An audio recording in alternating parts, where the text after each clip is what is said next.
नमस्कार साथियों। आज हम इस वीडियो में बात करने वाले हैं आखिर जीडीएस क्यों छोड़ रहे हैं नौकरी। क्या कारण है कि हर साल हजारों पदों पर जीडीएस के पद के लिए वैकेंसी आ रही है और हजारों युवा साथी नौकरी भी ले रहे हैं 10वीं पास बिना किसी लिखित परीक्षा के, लेकिन नौकरी ले लेने के बाद नौकरी छोड़ रहे हैं। वो क्या कारण है, आज मैं आपको हकीकत बताने वाला हूं। इस वीडियो को लास्ट तक देखना, आज आपकी आंखें खुली की खुली रह जाएगी और जो सच्चाई है वो धरातल पर आकर टिक जाएगी। साथियों, इंडिया पोस्ट की नौकरी क्यों छोड़ रहे हैं बीपीएम और एबीपीएम? आप सभी को पता होगा, बीपीएम और एबीपीएम एक डाक सेवक का ही पार्ट होता है।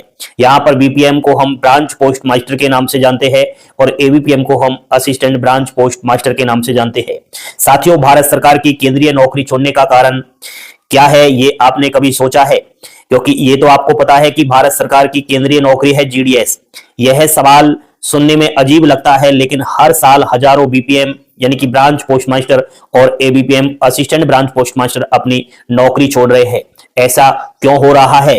क्या इंडिया पोस्ट का सिस्टम सही से काम नहीं कर रहा, या फिर कर्मचारियों को वो सम्मान और सुविधाएं नहीं मिल रही जो एक सरकारी कर्मचारी को मिलनी चाहिए? साथियों, आज इस वीडियो के माध्यम से वो हकीकत जो आज तक किसी ने आपको नहीं बताई, वो हम आपको बताने वाले हैं। प्लीज इस वीडियो को आप जो है इतना लाइक कीजिए कि रुके ही ना, और जो है इतना शेयर करो कि आज जो है बहुत सच्चाई सामने आपके यहां पर आए।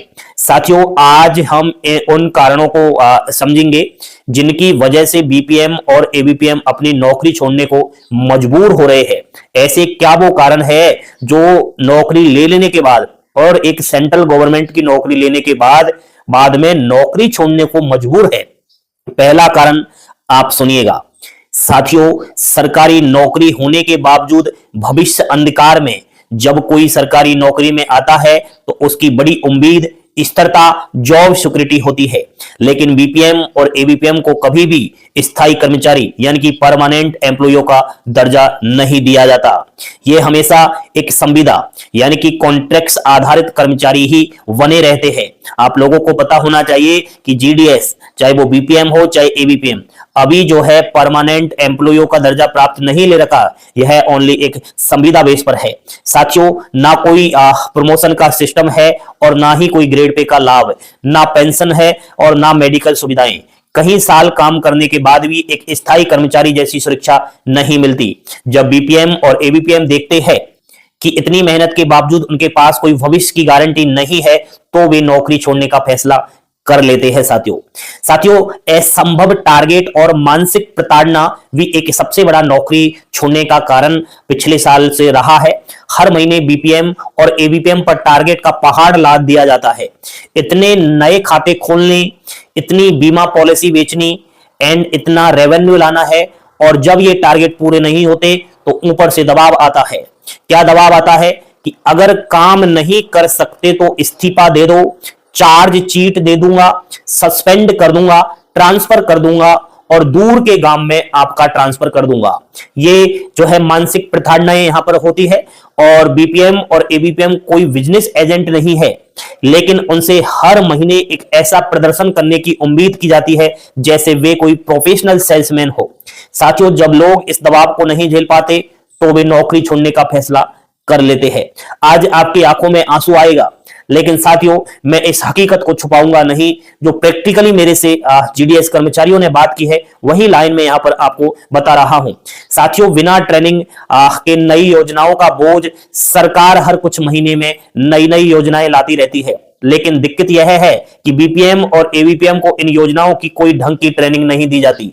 या तो वीसी यानी कि वीडियो कॉन्फ्रेंस करके नाम मात्र की जानकारी दी जाती है, या फिर कोई ऑनलाइन पीडीएफ भेज दी जाती है और मान लिया जाता है कि सब समझ गए।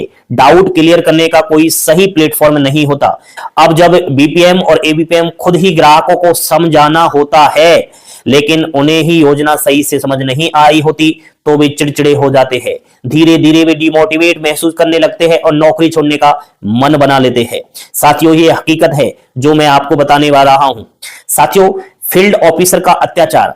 बीपीएम और एबीपीएम के ऊपर दो अधिकारी होते हैं, पहला मेल ओवरसियर, दूसरा इंस्पेक्टर ऑफ पोस्ट। इनका काम गाइडेंस और निरीक्षण करना होता है, लेकिन अगर आप जमीनी हकीकत जानो तो जमीनी हकीकत यह है कि ये अधिकारी अक्सर सिर्फ टारगेट पूरा करवाने में लगे रहते हैं, गाइडेंस देने की बजाय धमकियां देते हैं, इतना टारगेट पूरा करो वरना नौकरी से निकाल देंगे। कुछ जगहों पर भ्रष्टाचार भी है।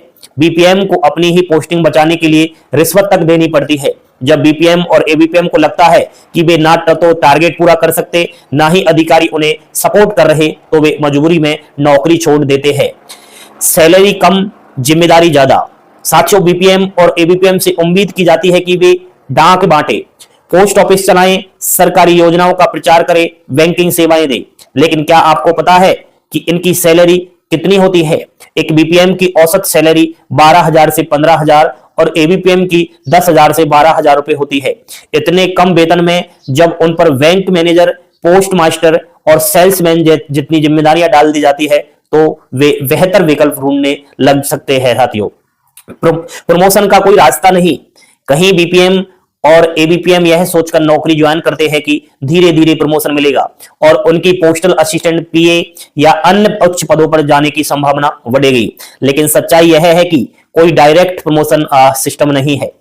पीए बनने के लिए, पीए का मतलब होता है पोस्टल असिस्टेंट, जो डाक विभाग का एक उच्च अधिकारी लेवल पोस्ट है।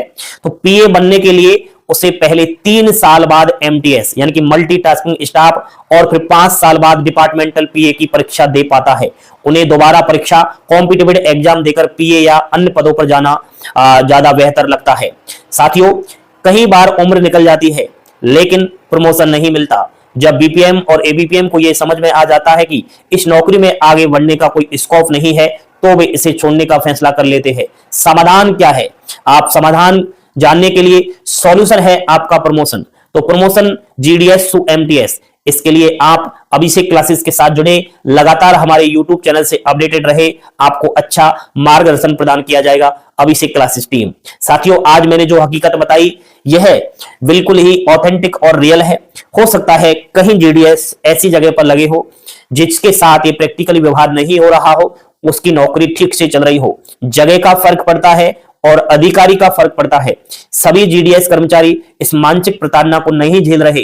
किसी को खुशी है तो किसी को गम है। साथियों, ये जानकारी आज आपको कैसी लगी? इस वीडियो को आप शेयर करें। साथियों, आपका एक शेयर बहुत कुछ बाकी जो है इंसानों की यहां पर हेल्प करेगा। इस वीडियो को कम से कम 2-3 हजार लाइक के साथ आगे बढ़ाएं और इस पीडीएफ को हमारे टेलीग्राम चैनल पर मैं डाल दूंगा, वहां से एक बार आप खुद से भी पढ़ लेना। लेकिन जो भी बात आज मैंने आपके सामने इस वीडियो के माध्यम से रखी है, ये स्वयं जीडीएस कर्मचारियों ने कहा, उनका इंटरव्यू लिया गया, लेकिन प्राइवेट होने के कारण उनका मैं यूट्यूब चैनल पर वीडियो नहीं डाल सकता। तो जो लाइन उन्होंने अपने मुंह से बोली है, वही लाइन मैंने यहां पर आपको लिख करके और समझाने की कोशिश की है। साथियों, आज इस वीडियो के माध्यम से आपने जाना कि आज जो है जीडीएस कर्मचारी किस तरीके से प्रताड़ना झेल रहे हैं और नौकरी छोड़ने पर विवश हो रहे हैं। साथियों, जीडीएस क्यों छोड़ रहे हैं नौकरी, ये आपने समझा। इस वीडियो को लाइक, शेयर, सब्सक्राइब करें। थैंक यू, धन्यवाद। जय हिंद, जय भारत।